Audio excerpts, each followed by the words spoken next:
Hello friends, this is a very special car. Here we have a 1983 Mexican Spec Ford Mustang Bubble Back. Under the hood is a Mexican 302 V8 linked to a 3-speed automatic transmission. This is a garage kept car, which explains the interior pictures, and only has 40,000 kilometers on it, which is about 24,854 miles. The interior features black leather front bucket seats. This one does not have factory air. The wheels are not original to the car, but they look great here. They are similar to the 4-hole Mexico-only wheels used on these cars.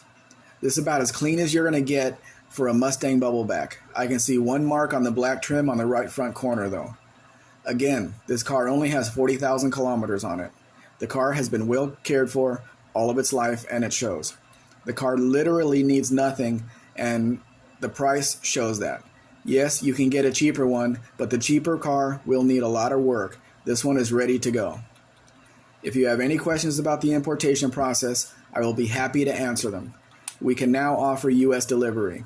If you want to see more Mexican Spec vehicles, please visit my website at mexicanspec.com. Please like, share, subscribe. Actually, subscribe first, then do the rest. Have a great day.